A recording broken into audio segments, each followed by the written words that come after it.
Hey guys, Scott here. Today we're going to be using the Guardian Swordspear, which I literally got on the very first drop from an Erdtree Guardian. So it was destined that I need to use this weapon. So this thing is kind of like a weird Halberd like sword combo. It's kind of swings like a straight sword, and it's also got the really good Halberd running R1 and stuff like that. And it also scales extremely well with Dex. So we have a Keen Infusion on this, and then we have Sword Dance because Sword Dance on Halberds is really, really good for roll catching. It's awesome. I did not think that was going to hit me, so I didn't bother rolling. All right. He's definitely got dual frostbite setups here. So we've got a robustness charm on, which is great. That should roll catch or not. Ooh. Oh, that is really bad lag. Okay, I thought a roll call, but I didn't see it. Does that roll catch? No. I feel like you almost have to like unlock to aim that thing because it kind of does not hit anyone on your left side. It's weird. So yeah, you'll notice like she kind of rolled to my left and I swung like this and it missed. So I think I actually have to unlock and kind of free aim hit like that. That's going to be weird to get used to. But that's probably the worst thing about the weapon is the R1s. While they come out kind of sword-like, they just hit a very specific point in front of you and it don't have very good tracking like at all. Other than that, that's probably like the only downside the weapon actually has. And it's really good otherwise. Now, Sword Dance is one of the best weapon arts you can put on this because Sword Dance on polearms just has an insane coverage. Now, the counter to this is to roll into somebody that has Sword Dance. So if you get hit and you roll into them, Sword Dance will go past and you can probably punish. However, rolling into this weapon is not quite as safe as rolling into a regular halberd because, you know, it's like rolling into a straight sword. You just swing pretty fast. So it's kind of like going into the meat grinder, and also I can mix it up and do like an R2 instead if you're going to try to delay your rolls. So there's definitely a lot of stuff you can do that makes it not quite as safe. I think I need to fix my microphone stand here. Ugh. There we go. Okay. So we've got a lot of poise, probably at least 80 poise, and 2 katanas. Okay. Does he tank a running R1? Yes, he does. Interesting. Running R2 to catch? Oof. Maybe should have delayed a little bit. Go ahead and jump and then do nothing. Oh shit, he has a Moonveil. That should roll catch. Or he'll just eat it. Now, the great thing about Sword Dance, it gives you like some semblance of hyper armor. Now, I'm not sure exactly how Sword Dance works hyper armor wise because I have been naked and I've tanked an Ultra Greatsword and I've been in full armor and been interrupted by like a Greatsword. So I'm gonna be honest, I don't exactly know how the hyper armor of Sword Dance works. I actually don't get it. I'm happy to admit that, and I would love to find out how it works, but yeah, I don't really know. It seems either inconsistent, maybe it really just starts at like that point of the animation or something like that, and before that happens you have no poise, because that is the thing that happens. Certain weapons and spells will actually straight up turn off your poise until their hyper armor kicks in, and then you have your poise. So it's kind of weird, and I'm guessing it's something like that. Ronnie's hat indicates usually cold damage or just cool fashion because it is a pretty sweet mage hat. Now we're definitely going against the mage. All right. So I just rush these because they're usually trying to set spells up, and that's usually how I get hits on my mage. Because people panic when they see that. God, that guy had like no health. What the hell? So when people set up glint blades like that, I tend to just rush them because the glint blades take a second to fire. And I noticed this, you know, I main a mage, like I have the most hours on my mage. And when I set up magic glint blades, inexperienced players will get scared and sort of be afraid to engage. But all you have to do is do exactly what I did, is just rush them because they're typically trying to set up some type of combo. Usually I do charged glint blade into regular glint blade into shard spiral into collapsing stars. They all sort of hit at the exact same time, and it's a very scary combo to have to dodge. Or I can set up one glint blade and you rush me and I have to stop immediately. So that's the whole point. You just gotta rush mages when they do that. Even if you eat a glint blade, typically you'll probably end up winning the trade because glint blades don't do too much damage. It's like 500, and I'm probably gonna hit them for probably a little bit more than that. And also, more importantly, I get in their, you know, in their safe space, so they can't set up any combos anymore. Now, obviously, once that happens, a mage can switch to carry and slicer, and then it gets scary too. But that's typically what I do. What do we got? 15% damage reduction. We're eating prawns? All right, I'll eat a prawn too then. Scarlet Neonia, God bless. Is it worth jump attacking? I don't think so. Or Kukri, I guess. I don't know. I feel like it's not worth running into that. One bolt.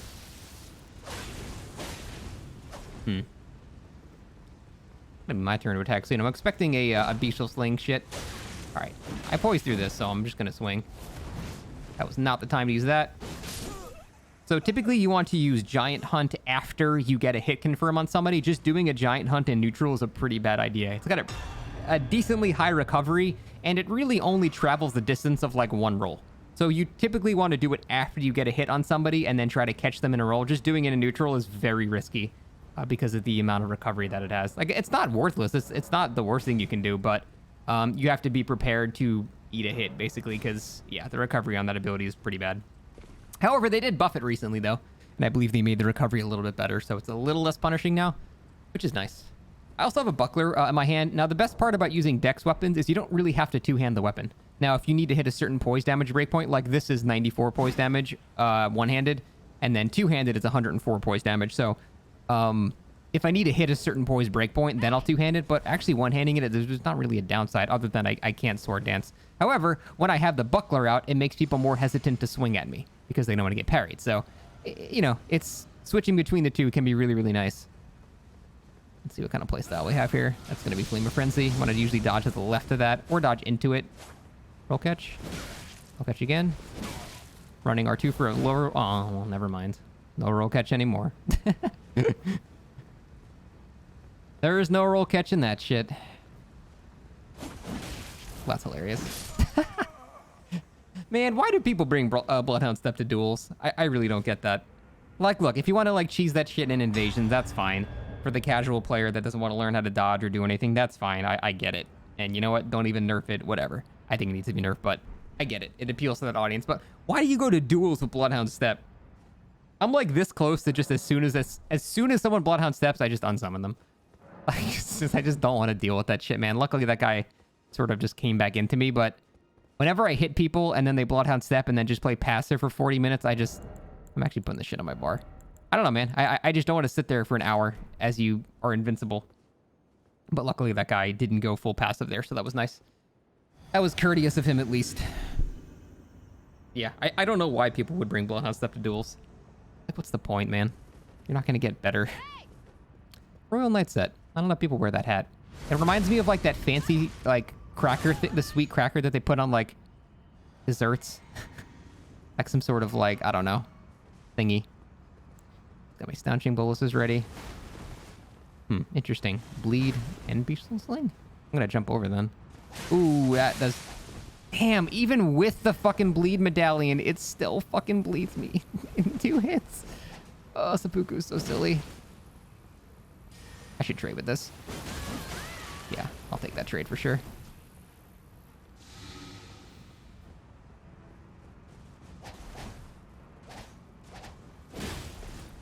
Dead. Oh, he actually didn't get hit by that. I thought I roll caught that for sure. Let's do a running R2. Never mind. Running R1s are just this. The forward momentum is so nice. He is switching something. I shouldn't have let him do that. Oh, that wasn't a roll catch? Interesting. Dude, I have to use Staunching Boluses literally every time. Oh, please drink. So I knew I had enough robustness to tank exactly 1 hit before I get bled out. And I know he didn't have the poise to tank a Halberd, and I do have the poise to tank a one-handed sword. So I calculated that just mashing R1 there was the correct call. This thing, by the way, saved my life. Greatly increases your robustness. Robustness is your resistance to bleed and frostbite. So that talisman alone just saved my life, 100%.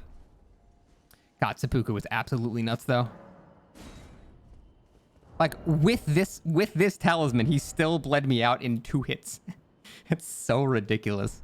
You can see how absurd the Seppuku cross Naginata combo is. I'm pretty sure there's no talisman or setup you can equip to have enough robustness to tank that. Maybe if you had, what is it, the Spirit Horn Shield, whatever the hell it is, that boosts your robustness as well. Maybe you could tank 1 hit, but yeah. That's pretty much insta-bleeding you every single time. It's just so silly.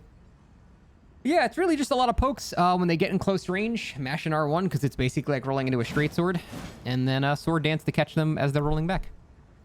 So she has Selen's Mask, which gives you Intelligence and Arcane, which is a very unique combo. Typically to use like the bubble spells and stuff like that. She's got a Sacred Seal in her left hand and a sword in her right hand. What is this build? Oh, no, I'm already bored. Cannot trade a greatsword, so... Guess we just wait for her to run out of FP. Oh, you have no health. Bro, how do you have 900 health? I don't understand.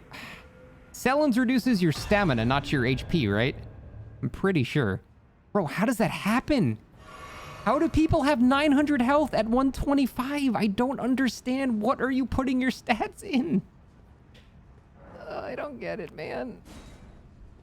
That's what? 900 health is like, that's like 30 vigor. Like, how do you do that? I have 80 dexterity. Like, how? My mage, like, I have to sacrifice some health to get, you know, like 35 mind and 80 int, and I have 50 vigor, so it's a bit of a sacrifice. But bro, what are they doing? I don't get it. Is that Hoslow's whip? It's just a bleed whip. I forget which one it is. Oh, cool. Price Executioner. I don't think I've ever gone against this weapon. I kind of want to get in range of it and not let him do that thing. Blood boon? I'm going to roll into that, I guess. Oh, it hit me. Oh, didn't expect 3 in a row. I thought he'd stop after 2. This guy's cool as shit. All right, I need to pressure him more. He's actually not that scary up close. I need to just get in his face more. I don't know why I'm so scared of this. Yeah, that was just me being like a little hesitant because I didn't really know the weapon he was using. I believe that was Recalia of Yoshade or whatever. Not the Executioner's sword. It's the straight sword version. I don't know. I for some reason thought he was using this. No, I think he was using both. Actually, now I'm not sure. I see that weapon so rarely. It's one of the two ones. They both have like the same weapon art, but the straight sword kind of sucks ass. Yeah, that was more just like, I just forgot what I was going against for a second because I think I've gone against that weapon like twice. It doesn't seem super great, but I've seen some pretty cool setups like with Shard of Alexander, and then use the weapon art, and then it like procs bleed on an arcane build. So I think like maybe with the proper setup, you can get some good damage out of that, but it's definitely a weird weapon to build around. Guy was definitely unique for sure. Grave Scythe. Ooh, 2 Grave Scythes. So dual Grave Scythes, they basically sort of act like the dual Halberd moveset, which has that really good running L1. I'm gonna jump this. Aw. Didn't react fast enough to that. And probably not give him space. I don't know what he's got in that Sacred Seal, though. It kind of worries me. That I trade with. Oh, I fucking missed. That's Blood Boon. Blood Boon again. I just stay away from that. Give him the space, I guess. Just gotta make him pop. Okay, no more of this. I need to stay in his face. I can't let him cast this shit. Ooh, Black Flame Tornado, cool. He's got some cool moves. Oh my god.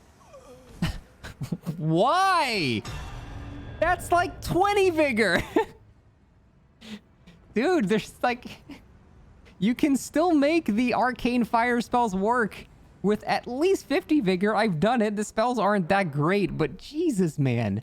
What did the dude have, like 90 arcane or something? What? I'm sorry, there's just no excuse for that. There's not even excuse for that for PvE. You should never have 20 vigor over a level 125, like ever. Unless you're doing some type of meme build. Like, I get he was good at keeping me away from him, and it worked for a little while, but even his spells weren't doing that much damage. I have to wonder what the hell their stats are. It's insane. Oof. Is that a Bloody Healus? I know it's a heavy thrusting sword. I just can't see exactly what it is because it's red. That is Bloody Healus, yeah. Okay. Just one-handed Bloody Healus. Oh, we prawning? All right. We prawning. Okay, I cannot poise through that. Actually, one-handed I can. Probably gonna want to do a lot of fuck. I bet after he hits me once, I should go aggressive there. I think going aggressive there is the better call. That should catch him. All right, after he hits me, I'm gonna go aggro instead. Interesting, Grail's Roar. I thought I could punish it in time. I knew what it was, but I thought I could punish it in time. Honestly, I should have just rolled away. Definitely an arcane build for sure. All right, No! Ah, I didn't listen to my own fucking advice. God damn it. I'm playing this kind of bad. Ooh, I needed to do a clutch moment there. That was good. Good fight. That was close. I think he had a Tears of Denial proc there because I definitely killed him, but then he got his health back, so that was close.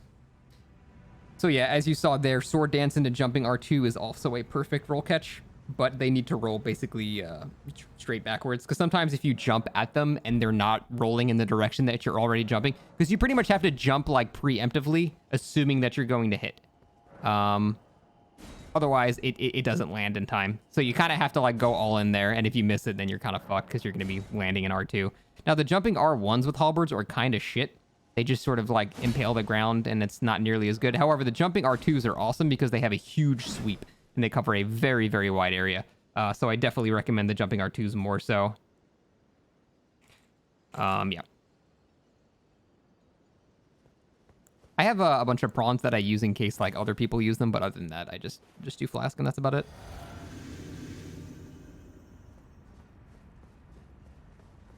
Yeah, this thing's good though.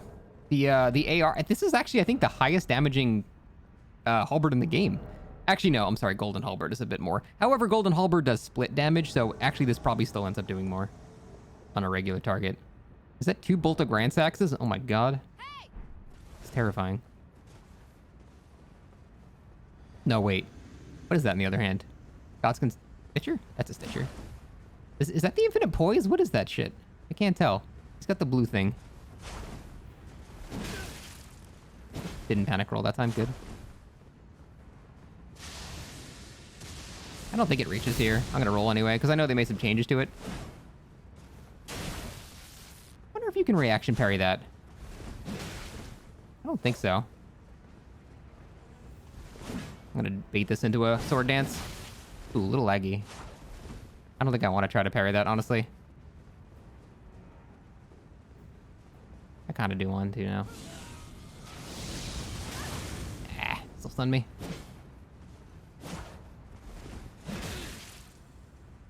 Ah, I tried to stagger my R2 there to fuck up his timing, but sometimes just rolling away kind of negates all mind games. I think just running R1 to finish this off is the best choice. Alternatively, we can bait a running R1 miss into a sword dance. Also a pretty good combo. I'll try it now. Well, that would have worked, but we got kind of a weird connection going on. Guess we'll just stagger running R1s till he dies. The absolute pressure of staggered running R1s from a halberd is pretty scary, because it does a lot of poise damage. You need to be very, very tanky, basically full bull goats or full veterans with the poise talisman to be able to tank a two-handed halberd attack. So it's very, very hard to poise through that shit, and that's why halberds are so good in this game. They just it's a very, very good poise counter, because not very many people are going to be having over, I think 104 poise is the breakpoint for two-handed. Not very many people are going to be having over 104 poise. Even in tournaments, over 100 poise is banned. So that makes just halberds just really, really strong, because they will not necessarily out-trade anybody, but it'll stun most people on one hit, which is just really nice. And this basically gives you a straight sword moveset that stuns people. Yeah, the running R1 is really just the main roll catch. The running R2 is cool because it's slightly different timing, and you'd use that if you expect them to maybe roll into you. But other than that, like the running R1, it's just so easy to chain billions of these together. Just move to the side, block, move to the side, block, move to the side, block. Like, it's so easy to chain so many of those together. And getting away from that pressure is very, very scary. Because even if you try to roll into them and they're doing that, and then they can just switch to running R2, which is a nice sweep, and will maybe even catch you. You just really need to not panic roll against that. But even then, it's hard to get away from someone just trying to spam roll catch you with a running poke like this. Because even with a spear, you might be able to poise through and reset, or even go aggressive and trade out of it. But it's pretty unlikely you're going to have 104 poise, because very few armor sets can get you there, and you pretty much need to wear the Bull Goats Talisman. So I'm not saying it can't be done. Bull Goats will allow you to poise through that, but other than that, it's pretty hard to get out of that roll catching vortex there. But you can. It just requires you to not panic roll at all. And that can be very hard to do when, you know, frankly, you're taking a lot of damage. Like I said, I don't really parry very much. I just have the buckler for show, just to make people stop attacking. Bro, that thing is... How is that on your back? He shouldn't have that much board, so he's not going to poise through an R1. I bet I can out-trade this. I'm going to try something to... never mind. I was going to try to out-trade it. Typically, you don't want to trade with that because it fucking hurts. Where you going? What other tricks you got up your sleeve? Oh. He's swapping something? What's happening? Were you, like, in your inventory, like, in the longest menu swap of all time? I don't know what's happening there. That weapon he's using is absolutely terrible. I've used it before. It's just slow. It doesn't really have any good attacks. The R2 is one of the slowest attacks in the entire game. It's a funny weapon, but it's just really bad. It's just, there's no getting around it. That thing is just a weak-ass weapon. However, the thing I'm summoning in terms of colossal weapons is a very good weapon.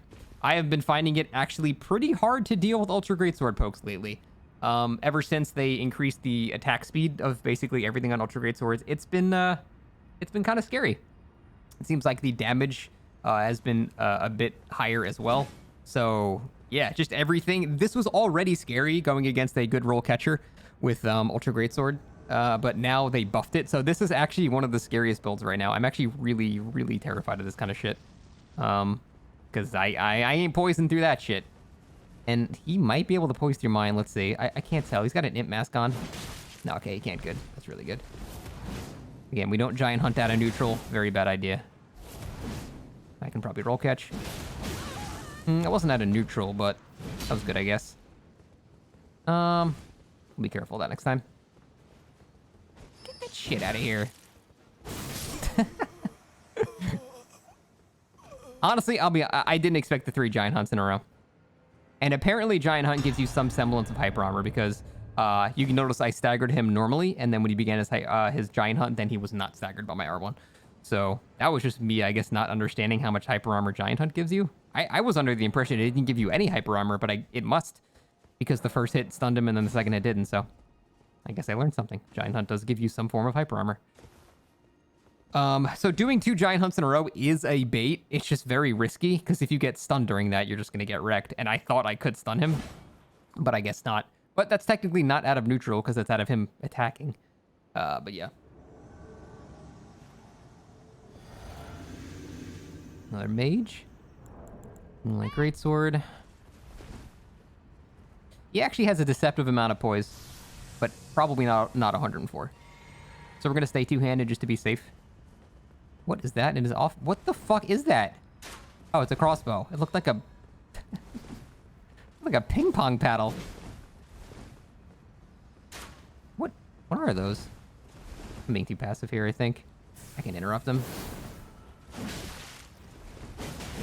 Oh, that was weird. I did a rolling R2 there just to fuck up his timing. As soon as he switched to that shield, I thought a parry was coming. No, he wants parries now, so we're going to do jumping attacks a lot. That was not the right direction. I should parry him. Wouldn't that be funny?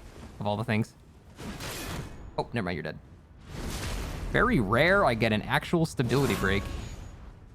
That is not a common thing in today's age of fingerprint shields and 95 stability great shields and stuff like that. It's very, very rare I get that. But jumping attacks from halberds do a shit ton of stability damage, though. It seems like medium shields in this game are kind of obsolete. I don't know. What do you guys think? I feel like medium shields in this game are a little obsolete.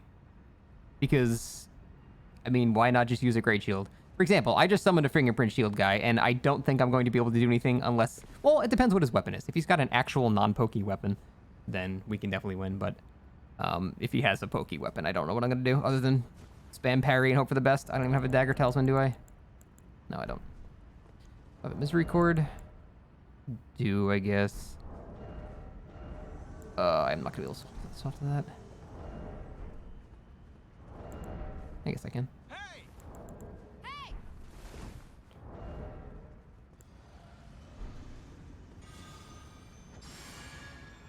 Really? Bro, did you need more stability? Fuck out of here. Sorry. I'm not fighting an infinite stability pokey weapon. It's just... What's the point? It's gonna come down to I parry and one-shot him, or... I don't know, man. What's the point? People like that shouldn't be allowed to fight anybody, honestly. When you summon people like that and they actually do that horseshit, you should just not fight them. And eventually, no one will play with them and they'll stop playing the game.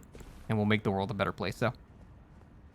Anyone that shows up with a fingerprint shield and a pokey weapon, just unsummon them, honestly. You should not have to fight that shit. Because that is still, in fact, the most broken thing in the game. The Greatshield Talisman nerf thing, it didn't really change that at all. Now, if you have, like, a weapon to deal with it, I guess it's a bit of a different scenario. I just don't.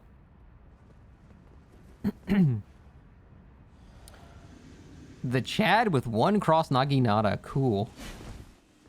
Absolute Giga Chad. Oh, nice. Good bait. Ah, broke my poise. It's not good. Nice. R2 instead. Ooh, he went aggro out of it. Smart. Actually got a free hit off me on that. I did not expect the aggro.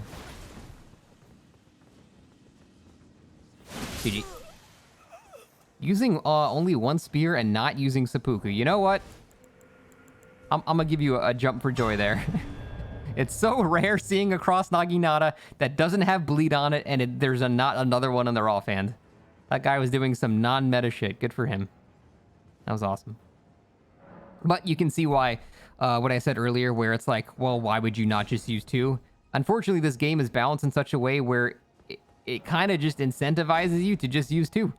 Because there's no downside to it. Just, there's no reason, like, the running L1 is like the same speed as the running R1, so why would you not just take it and do double damage? So I understand why people do it, because it's sort of like a why not thing, but I don't know that I like that the game incentivizes that, because it basically makes it so one-handed katanas, one-handed straight swords, one-handed curved swords, one-handed spears, all that stuff, you're just gimping yourself if you don't equip another one, because they're just so much better when you have two of them and there's no downside. And I don't think that's a very good gameplay design. Is that two curved swords? Or gray curved swords, rather? Cool. Do not want to trade with that. Is that the infinite poise? I'm a little scared. Yeah, that seems terrifying damage. I can parry that, but I don't really know the parry timings on it. Good roll catch. I think I can outpoise this. If he rolls into me again, I'm going to keep swinging. Yeah. Definitely a weak spot on your right, though. You do have to unlock, it seems. Jump over it. Oh, I thought I could jump over it. I wanted to be fancy. Fuck, that's what I get for being fancy. I don't know if you can jump over that, actually. I'm gonna fucking die because of that. That's what I get. No, I pivoted. That's so sad. Want to just barely dodge and then...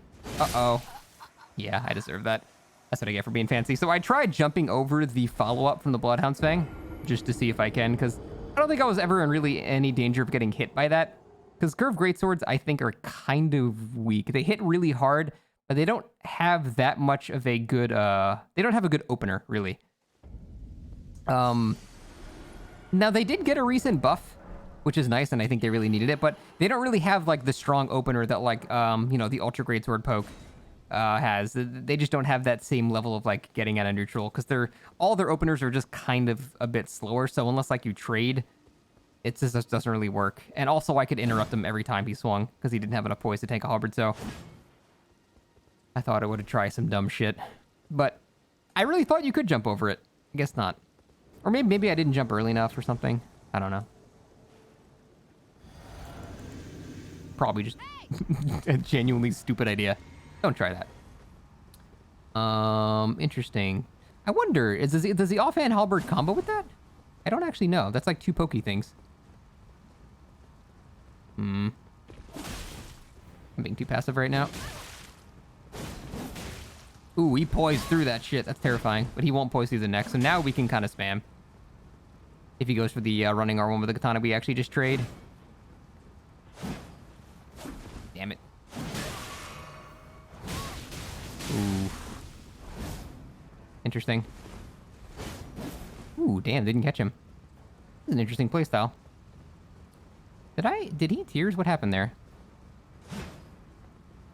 I don't think I'm going to outspace him with that. I'm pretty sure I have to stick with running R1s here. Because I'm not going to outspace the halberd. Or I'm not going to outspace this halberd. Nice. Glad we interrupted him there. got chain stuns the whole thing? Well played, man. That was good. That was just a legit win. He just absolutely beat my ass. I didn't know spinning slash chain stuns the entire duration.